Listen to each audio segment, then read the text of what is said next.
I would like to go ahead and call to order the Committee of the Whole meeting this May 10th, 6 o'clock p.m.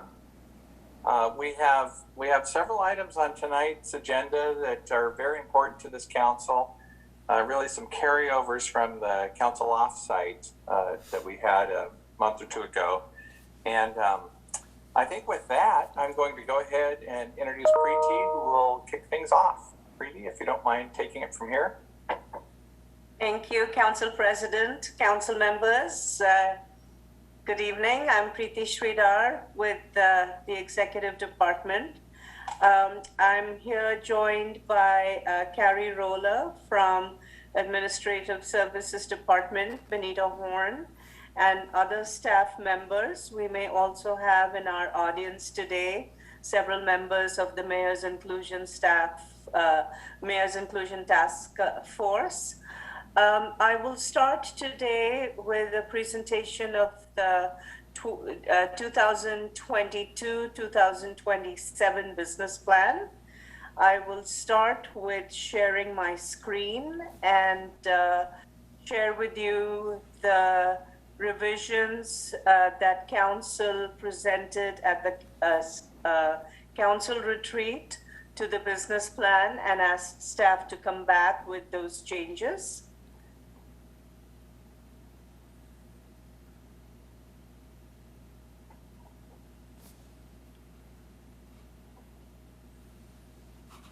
Are you able to see the PowerPoint presentation? Yes. Yeah. It's not in presentation mode exactly, but we can see it.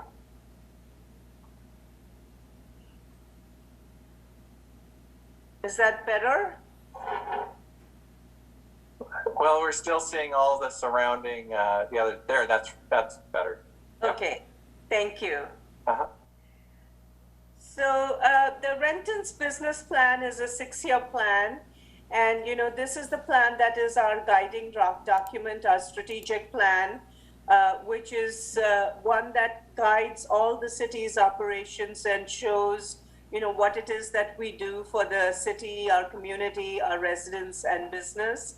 Our vision statement guides our, you know, goals and our priorities for the future. And every year, as you know, the council at its retreat reviews the business plan to make sure that we are on track and that we are keeping up with what's relevant in the current times. And this year, as always, the council looked at our business plan to once again ensure that it's in keeping with what's relevant. What makes us very proud is our business plan is on one page, and our business plan is on every desk of every employee and every wall of every conference room at City Hall. And this year at our retreat, we, reviewed the business plan very carefully, and some of the areas that the council felt we needed to add some extra emphasis was to ensure that in addition to all our goals of inclusion and equity, that we add emphasis on being a hate-free community, that we put some extra focus on seeking grants as we look at resources for investment and funding, that we put a specific focus area on municipal level climate change, and that we add and enhance our emphasis on mental health and human services funding. I have attached for all council members a resolution with the specific changes, and I will quickly walk through where we added these goals and how we have reflected it in the business plan. And in this particular slide, I've shown the business plan with the highlights, but there is, as part of the documents for you, council members, the resolution, if you so choose to adopt it, for us to, have as our document going forward. But in terms of our human services, as part of the goal for providing a safe and healthy and vibrant community, we added the language saying that we would support the growing need for human services funding to address the challenges of housing and mental health. As far as seeking grants, we added this goal with again the specific language saying that we would actively seek funds and other funding opportunities. We put this under the promote economic vitality and strategically position Renton for the future.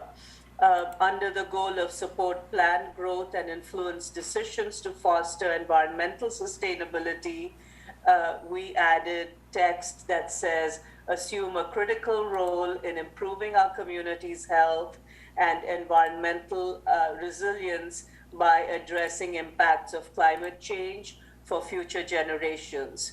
When it came to addressing a hate-free community, we felt that this language needed to go directly into the goal of inclusion, and we changed the language where we said, building an inclusive, informed, and hate-free city with equitable outcomes for all in support of social, economic, and racial justice. In our next slide here, we show you the business plan without the highlights. And as we do every year, we have changed the images, we've changed the color so that we can show that this is a fresh, new 6-year business plan for the year 2022 to 2027. So with that, I present our new business plan and see if the council has any questions, or hopefully the council is ready to adopt this, because we will then make it available to all staff. We will hold a Renton 101 session so that we can bring all the staff up to speed, and they can be, they can adopt and feel part of the business plan, which guides all their work. All right. Well, I sure appreciate the work that staff put into this, synthesizing our comments, working them in. It's always hard to keep it to one page and cover everything that we want to cover, and I really appreciate the effort. With that, I'd like to ask if council members are comfortable with this, or if there's other ideas that you feel you want to see. Mr. Chair? Yes. Oh, is that Councilmember O'Halloran, I think? Yes, sir. Yeah. I just want to say that I think staff did an awesome job of capturing the spirit of what we want to communicate and how we want to poise ourselves in all of those critical areas that we had talked about at the retreat. And also to Councilmember Prince's point previously, keeping it to one page is important. So I'm very pleased with this and very much in support. Thank you. Thank you, Councilmember. Mr. President? Yes, Councilmember Prince. Thank you. And Councilmember O'Halloran really succinctly surmised my thoughts on this. But I think you guys did an excellent job of consolidating our thoughts based on the conversations that we've had. And gosh, I can't remember how many business plans this is for me now, but it's always a process. And so I appreciate that you guys have worked so hard on this. And it's something that I think is workable and doable and something we can be proud of. Thank you, Councilmember Prince. Thank you, council members.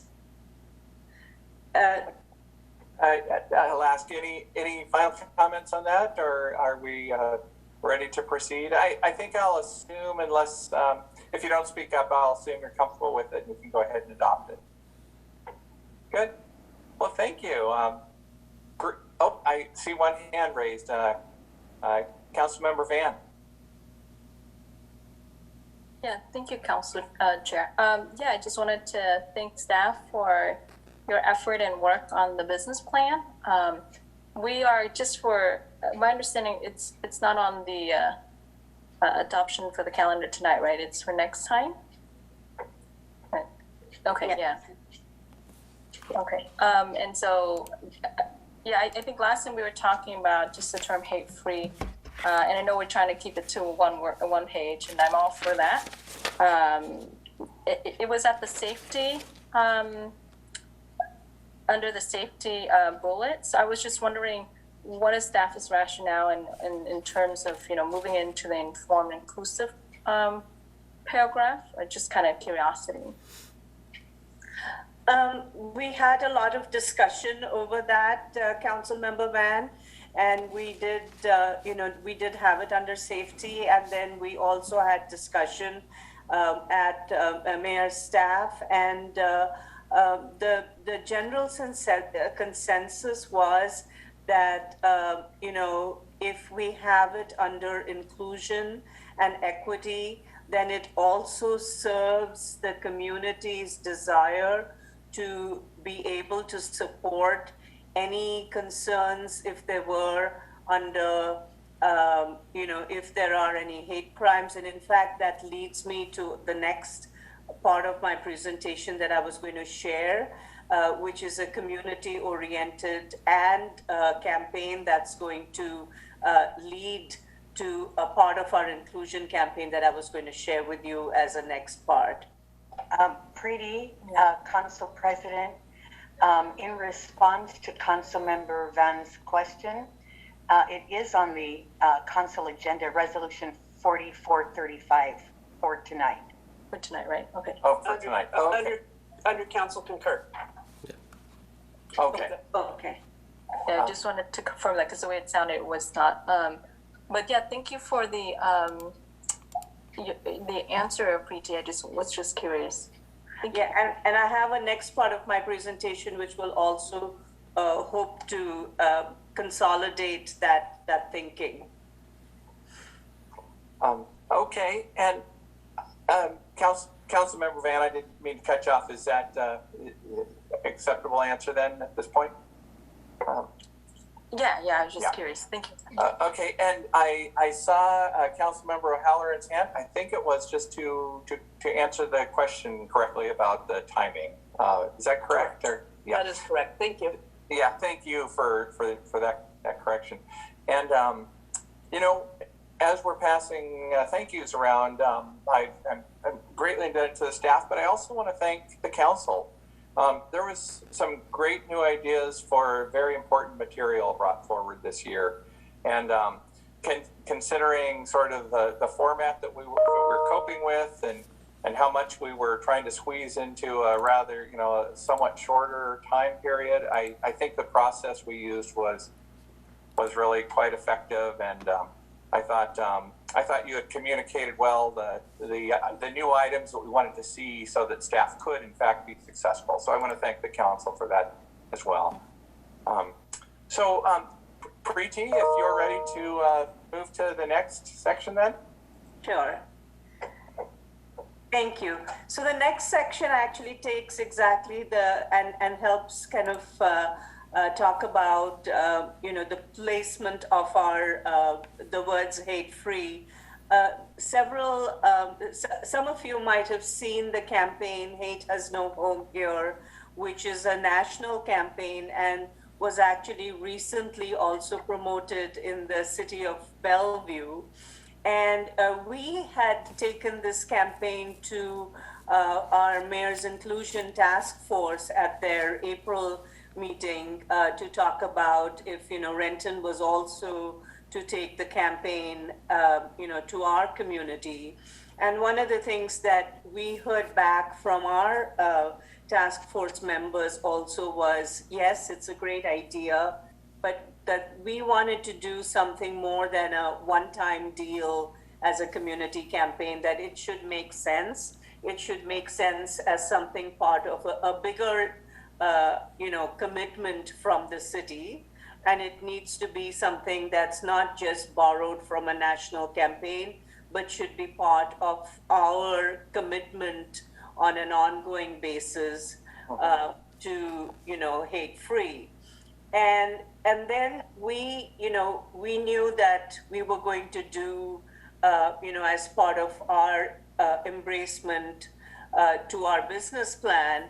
And so then, it made sense saying, for us, it wouldn't be a one-time deal, but something that would be part of our ongoing journey and our ongoing focus of being an inclusive city, focus on equity.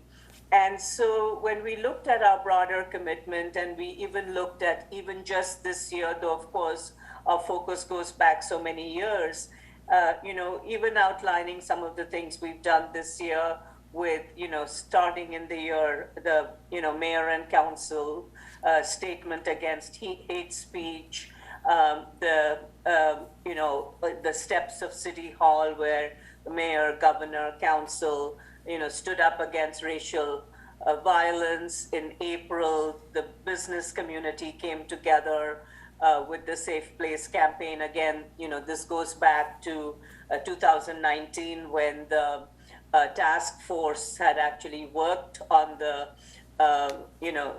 Safe City initiative.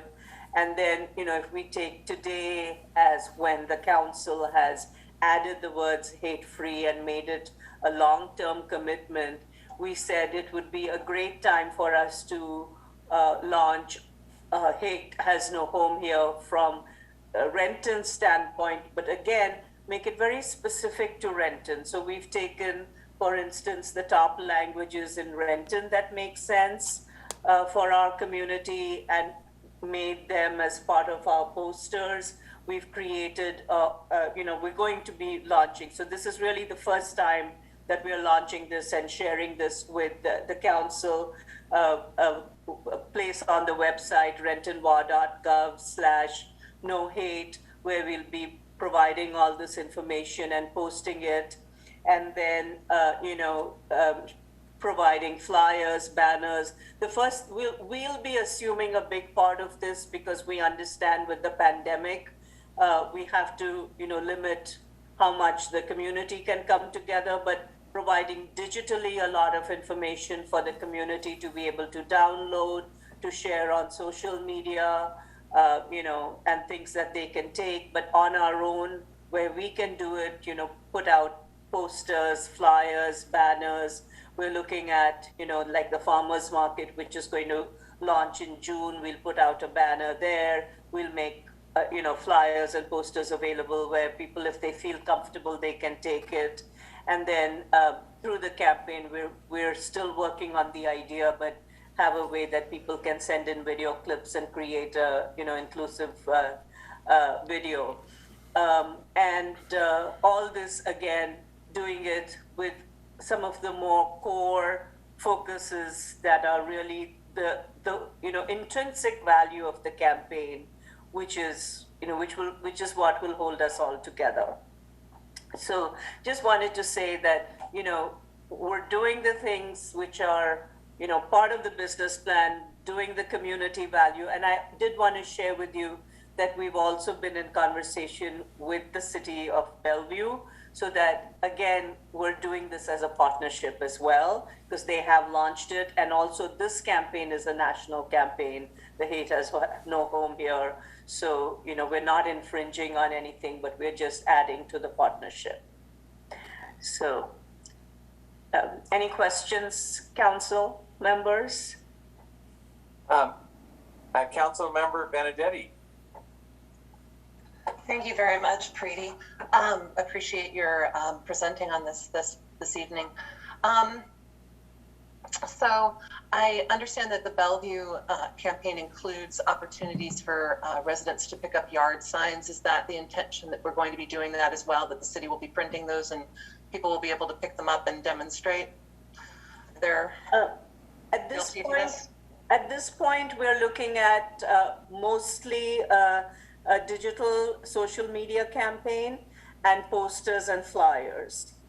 And then in terms of big signs, we're planning to do banners that we as the city will put up. So we've not added yard signs to our list of material.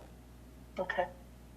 And then I noticed the Hate Has No Home Here one of the things that helped kick it off was a statement jointly made from their mayor and police chief. Is that the intention here? And if so, when do you think that the kickoff will start? We're looking at, we're basically looking today as, with the adoption of the business plan, that's our, our bigger focus is aiming at, tying it in with including hate-free to our business plan. And then, we'll send out a press release to kick it off with the information tied to that. So that's our way of kicking off our campaign. The other big kickoff will be with the farmers market, where we'll have the banner that we'll place at the farmers market. Mm-hmm. Thank you. Thank you. Councilmember O'Halloran. Thank you, Mr. Chair. Thank you, Preeti. I wanted to ask if there's any possibility of spreading the good cheer to neighborhoods other than just the downtown core. So having a banner somewhere prominent on Benson Hill, having a banner somewhere prominent in the Highlands, and just making it a larger population that we're reaching rather than just those people who go to the farmers market, for example. Yes, absolutely. So we just said, we would start with, Benson, sorry, I'm already taking your ideas in. We would start at the farmers market, but we want to make it as big as we possibly can. And especially, when we start doing it with social media, and if we have volunteers and people, who contact me and say, I'd love to put up a banner here, we'll work together to make it happen. We just want to kind of, we'll put it up on our Maple Valley, the sign we have near our recreation center. So we put it on the reader board there, and that's got huge coverage. So whatever we can do, that, certainly everything we can do as a city, and then any other volunteers we get who would tell us, help us with this sign or make this for us and we'll post it, we want to do that. And we want it to spread organically and over time. So, we have our hands raised to help it grow and move as we can. Thank you. Oh, thank you. Councilmember Perez. Thank you. Preeti, on your presentation on page 6, it says that the poster will be available for residents to put them on their windows. So just to follow up a little bit the question of Councilmember Benedetti, they are not going to be yard signs, but the posters will be available for residents. Yes. Okay. Thank you. Yes. So, one of the things, as you might know, Councilmember Perez, is we're still waiting for the governor to announce how things are going to happen in terms of the phase for, whether we're going to go back to phase 2 with the pandemic. So part of the hesitation of going very full blown in terms of distribution is to say, depending on where we go in terms of the restrictions of COVID, we're being a little bit more cautious in terms of distribution. So if, for instance, we stay where we are, we can be more, optimistic in maybe having a lot more venues for people to be able to pick things up. Otherwise, people can definitely, have things that they can, print or use digitally. So the goal is to make things available in the safest way possible for people to be able to spread the news. Okay. Okay, I'll go to Councilmember Benedetti, and then after that, Councilmember McGurven. So Councilmember Benedetti. Thank you. I just had to figure out how to unmute myself there, Council President.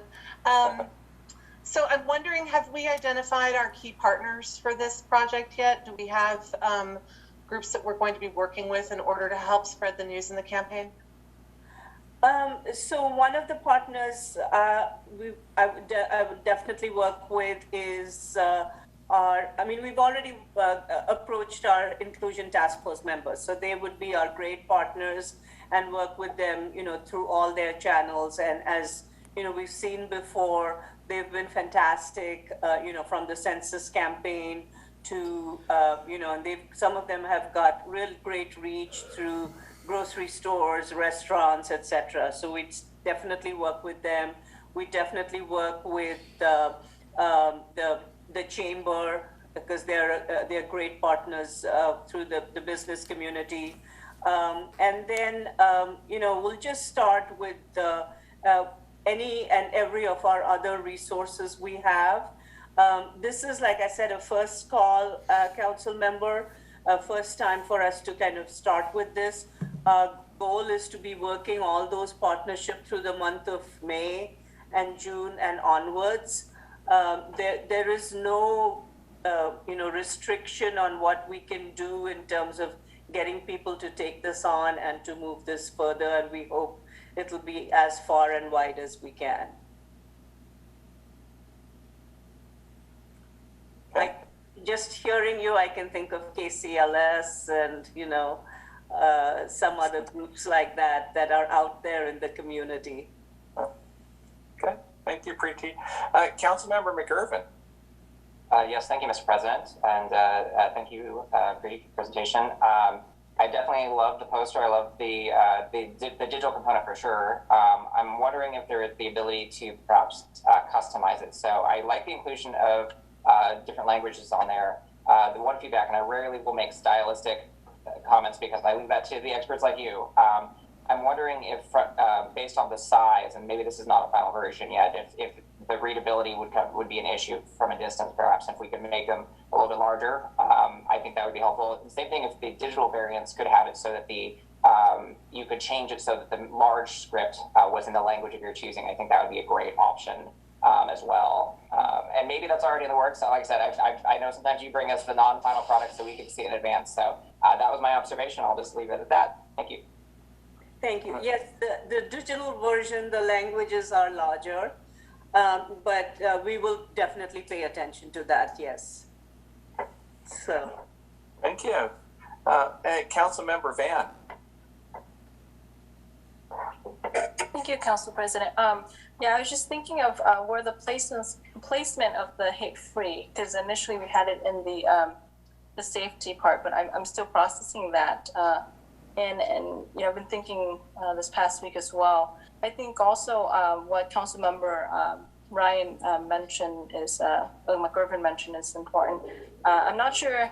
I don't think you've had the opportunity to share it with the audience, with our neighbors yet during this committee of the whole. If you want to share it right now before we keep asking questions, but just to kind of give the visual if folks wanted to see it. But yeah, I think it's great artistic style that we have there, and just through the campaign, it's important. But really addressing to the sentiment why it was brought up at council retreat was that it took our city 9 days to denounce hate.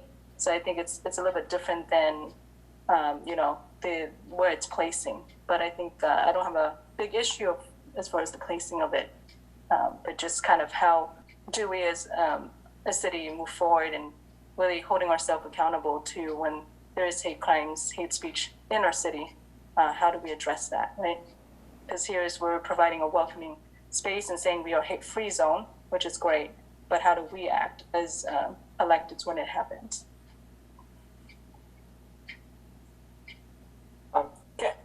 Councilmember Van, thank you. And Councilmember Van, I think, did I understand you saying that we haven't yet shown the poster on the visual? Did we miss that chance?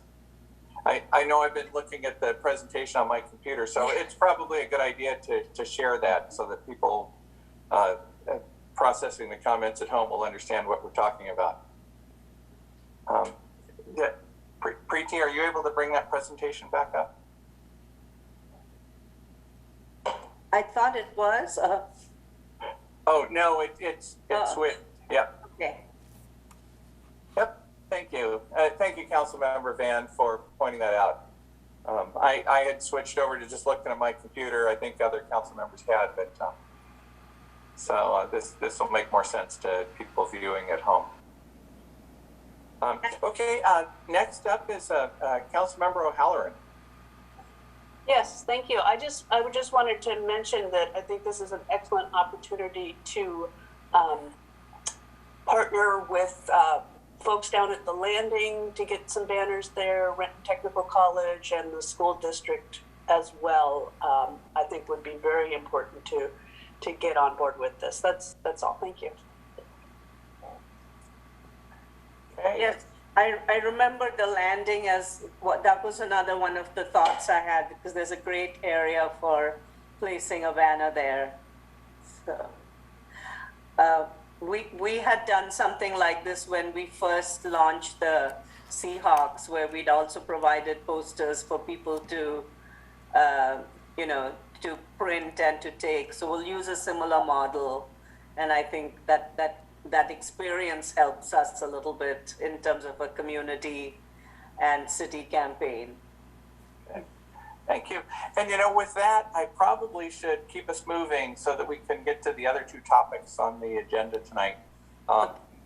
This is a great program. Thank you so much for all your work on this. And I think I'll move us along to the Inclusion Task Force report. Thank you. And you have me again. This is my greatest pleasure to share with you the Mayor's Inclusion Task Force annual report. I have attached and provided a copy of the report for all of you. And it's really an honor and very humbling to share, what the task force has accomplished this past year.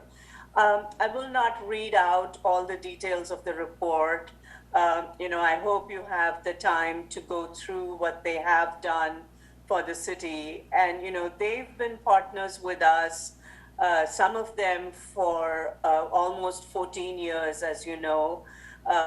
And this partnership is invaluable. It's been praised across the country.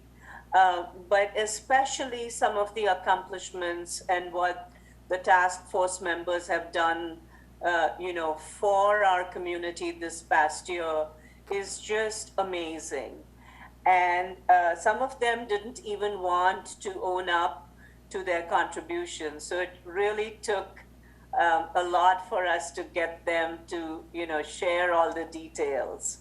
And as you see the current members of the task force, you can really see the diversity of the group we have.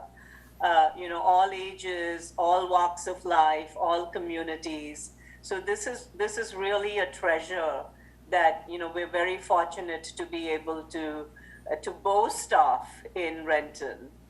So some of the things, as soon as the pandemic hit, we had our first responders out there, but with them, hand in hand, we had members of our task force from providing, right there at Valley Medical and Swedish, oximeters, blood pressure, masks for Renton of PD, food essentials to the food banks and feeding programs and shelters. Our Renton Multicultural Festival was supposed to be with River Days. It was canceled, but we had the task force saying, no, we're going to celebrate. And not only did they come back to host the festival virtually, but this was also the time when the nation was grieving, because we had horrific incidents like the death of Mr. Floyd, and the country was in chaos. And they brought together a theme for the virtual festival, Unity and Hope, and brought our community together, our city together, our region together. And we had outstanding numbers for this virtual festival, people from all over attending. a video that was, just an unbelievable video, youth participating. The video that actually brought sales for ethnic production of retail. The Safe Place campaign that I mentioned, that was actually an original idea that a subcommittee of the task force had created. Various groups from the task force that came together, the Renton African American pastors, the Latino community, the LGBTQIA community, to help, to heal, to take the messages to their communities. They were available in every form: phone call, text messages, Zoom calls. They adapted as the situations needed. And then census. On top of everything, we had the census, and the first time it was online. Talk about mistrust, talk about fear, but also talk about what all was riding on this census. Lots of funding, lots of really critical programs. And once again, from being the least counted city in the nation, we turned it around, and thanks to the help of the grassroots efforts, of the social media efforts of our Mayor's Inclusion Task Force, we came up ahead to being the most counted in the nation. And just 2 weeks ago, we got this award in New York from PR News, where we were competing with the private sector, and walked away with this award hand in hand with the Portland Trail Blazers, recognized by, along with the top ad agencies in the country. So, really fantastic work from them. And everything from whether it's language translations or, out there in the community to do outreach or being advocates in their specific communities, they've been there for us. And even more important things like helping with the Housing Action Plan this year in 2020, helping with key policies related to the RFA. Certainly they were the sounding board for us when we made some key changes with our business plan, coming to testify with our legislative policies. They've played some really critical roles for us.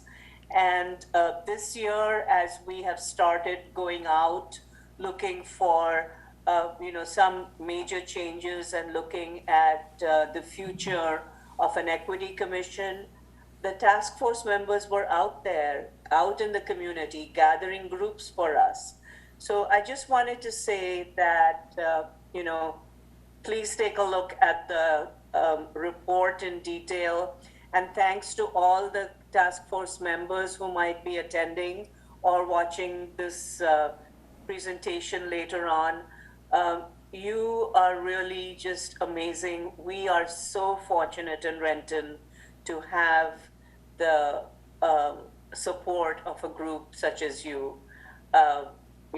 Really, you are the envy of every city in this country. Thank you. Thank you, Preeti. It's such a good explanation of such important role by so many hardworking people. With that, I'd like to ask if council members have questions. Great. Well, I know this is an important task force for everybody, and I think people are being a little respectful of the fact we're getting low on time here. So thank you to the members of the task force that have been able to join us, as well as to the staff for putting the report together. And with that, can we move on to the inclusive purchasing update? Sure. I'd like to introduce Carrie Roller. Council members, if you remember, this was another priority in the retreat to talk about inclusive purchasing, vendor contracting. And this is another area that we have been focusing on.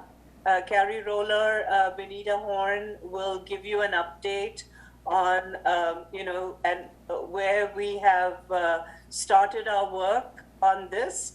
So I'll turn it over to Carrie and Benita, and they will give you an update on some really exciting work that we are, thrilled to present to you on this Great. work. Thank you. Thank you, Preeti. Good evening, Council President Corman, council members. The ASD department started an inclusion tactical plan back in 2017 to improve access to city purchasing and contracting. And our goal and focus was to really look at contracting process, who we're contracting with, are we reaching the right vendors, and just really kind of look at if we have any barriers that are in place, and just develop a good plan to really reach out to different community members and businesses that we might not be contracting with currently. So the first part of the plan was to really gather some information. We began to look right away at trying to quantify what are the vendors we're working with currently. So we looked at our active vendor list, and we reached out to all of them and asked them to update their information, and then also whether they were women-owned, minority-owned, or a small disadvantaged business. And we received quite a bit of information back, and we were able to identify that 10% of our vendors are designated as WMBE. We also at the same time really focused on our business licenses and which businesses in the city of Renton are also designated as women, minority owned, or small disadvantaged business. And so we updated our online tool where people go in and renew their business license as well as apply for a business license. And we added that designation so people can designate what kind of business they are. And we have about 20% of our businesses are designated as WMBE businesses. So with that information, we were able to then look at how are we doing as a city so far. And so currently the city clerk reports to council on a quarterly basis the listing of new contracts that are awarded. Oh, I'll go ahead and share my screen.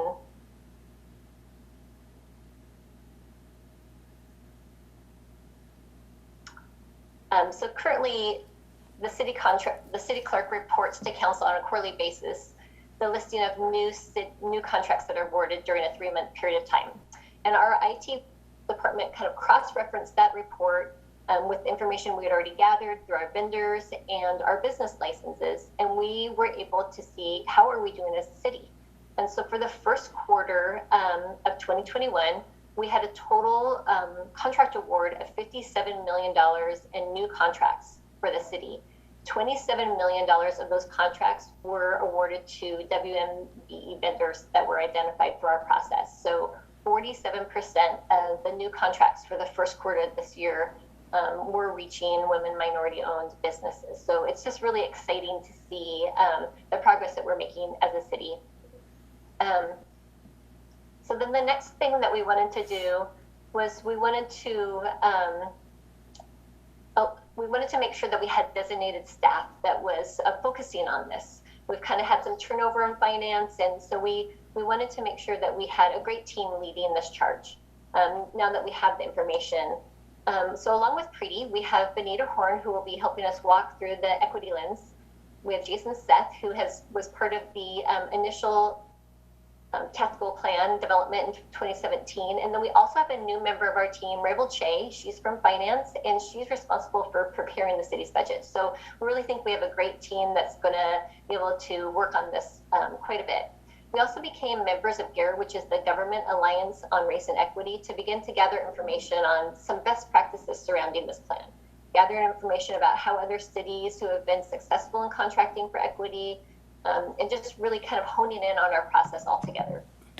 So this is going to be a great resource that we can use as we move forward. We also then realized that we were missing a key component to our tactical plan. We had yet to put our current contracting process through the city's equity lens. And so one of the key steps of the equity lens is to really get input from our community. So with that, we are scheduled to meet with the Mayor's Inclusion Task Force this in a couple weeks on May 20th to get their input on what might be some of the barriers that we have for contractors right now, what are the best venues to get information out to all sorts of types of businesses, and what areas can we improve on our overall communication for contracting opportunities. I think gaining an understanding and identifying the areas of focus will be an important step as we can make sure we're on the right track with this tactical plan. We also have plans to reach out to the Chamber of Commerce to kind of get the same input from them that we're going to be asking of the Mayor's Inclusion Task Force. We also plan to extend even further past our Renton community and work with MRC as well as the Department of Revenue to expand and market our procurement and contracting program. Finally, we have mentioned in the past, we would like to implement a vendor fair. This vendor fair will not only to be able to meet potential vendors, but to also to help facilitate the process on how to contract with the city. I think contracting with the government agencies right now has a lot of twists and turns and various requirements that really seem very cumbersome and confusing to many people.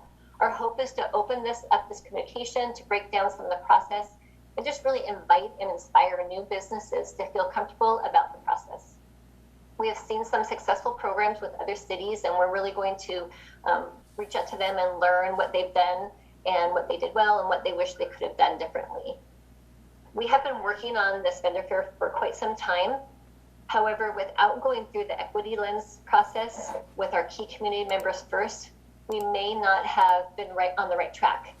So we felt it was best to take a step back from the vendor fair process and really make sure that we talk to our key community members before we move much further with the vendor fair. So we're excited to be able to meet with the Mayor's Inclusion Task Force on the 20th to learn more about how we can make this program successful.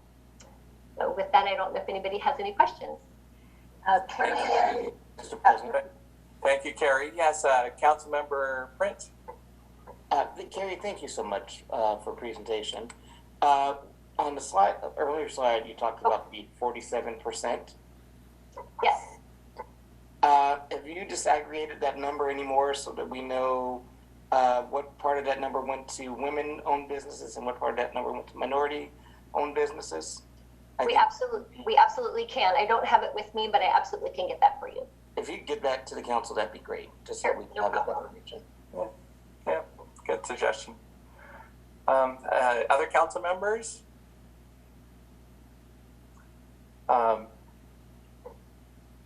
Sorry, let's see. I've got multiples now. Benita Horn has her hand up first. Thank you, Council President. I just really want to lift up and acknowledge the consistent and continuous work of ASD.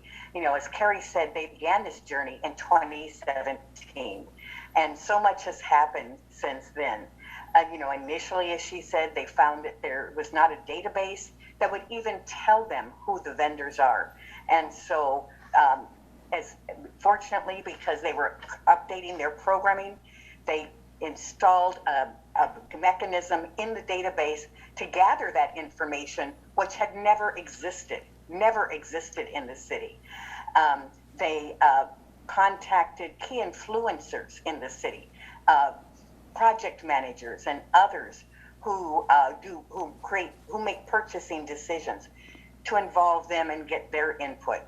They were on the eve of launching the first vendor fair, and then two major things happened: the biennial budget and COVID, and then a transition of the administrator. And through all of that, the spirit of the inclusion goal in the business plan has been held fully lit by the ASD organization. And I really just want to acknowledge that.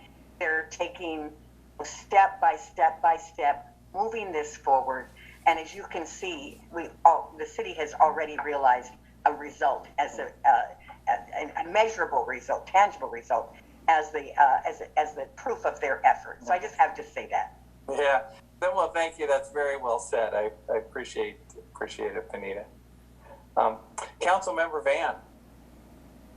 Yeah, thank you, Council President. I just want to say thank you, Carrie, for the presentation, all the work that you've done in the department.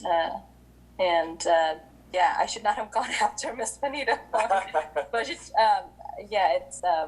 very much appreciated. And the vendor fair, for you guys putting it back up again, even though, because of COVID last year. So appreciate it. Yeah, we're definitely going to need to be creative still, probably with the vendor fair, but we've seen other cities do it successfully remotely, even if we need to, and we'll make sure we get that done. So excited for it. Thank you all. Yeah, thank you. Gosh, with that, I see we only have 10 minutes until the council meeting begins. So I want to thank everybody that was here tonight to present, and I want to thank all the staff that worked so hard, and thank the Inclusion Task Force for their work. And council, thank you for bringing all these items to light during the council offsite. And it really, really nice closure on some important items and some exciting items that we're going to be working on in the future. So great progress, great meeting.